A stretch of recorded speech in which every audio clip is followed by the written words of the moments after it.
ہماری مسجد میں جب سیکیورٹی کے مسائل کھڑے ہوئے نا تو کچھ لوگوں نے اعتراض کیا یہ کیا ادھر سے بھی تلاشی ادھر سے بھی تلاشی, مجھے بہت زیادہ تنگ کرنا شروع کیا.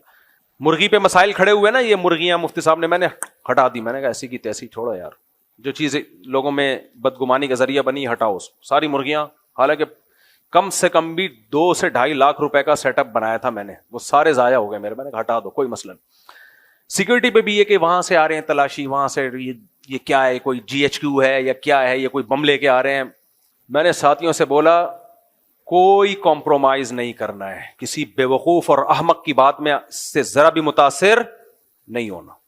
میں نے کہا اس کو ڈبل کرنا ہے, کم نہیں کرنا, سمجھ رہے ہو, کتنے سارے نمازی خلاف ہو جائیں نا ایسی کی تیسی. میں نے کہا جاؤ بھاڑ میں. میں نے کہا بے وقوفوں کی باتوں میں آ کے یہ تھوڑی کہ اس میں سیکیورٹی صرف ہماری نہیں ہے آپ کی بھی ہے.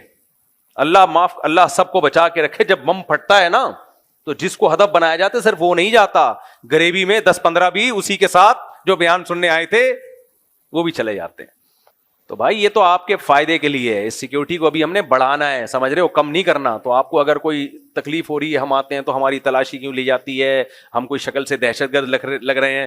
آپ شکل سے جتنے بھی شریف لگیں یار, پھر بھی آپ کو پوری تلاشی لی جائے گی آپ کی, ٹھیک ہے نا.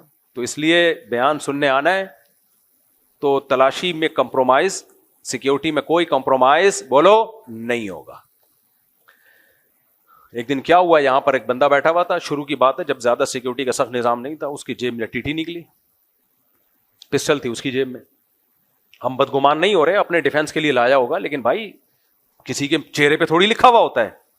تو گارڈ نے یوں کر کے نظر لاتے رہتے نا یوں, تو اس نے دیکھ لیا, اس کو بلایا. خیر ہم نے پولیس والوں کو بلایا, انکوائری کی, وہ بندہ صحیح تھا, یعنی کوئی وہ نہیں تھا. آپ ڈرے نہیں, آپ کہ اچھا یہاں تو ٹیٹیاں نکل رہی ہیں, گھبرانا نہیں ہے. شریعت کہتی ہے اسباب مکمل اختیار کرو, اس کے بعد توکل کس پہ رکھو, اللہ پہ. مرنا ہوگا جس دن, جو رات قبر میں گزرنی ہے کسی کا باپ بھی وہ قبر سے باہر نہیں گزروا سکتا, اور جو قبر میں نہیں گزرنی وہ کسی کا باپ بھی قبر میں نہیں گزروا سکتا آپ سے. تو کام سارے کرنے ہیں لیکن اسباب بھرپور اختیار کرنے ہیں. اس کے بعد پھر اللہ پہ توکل بھی کرو. پھر تو جو مرنا ہے بھائی وہ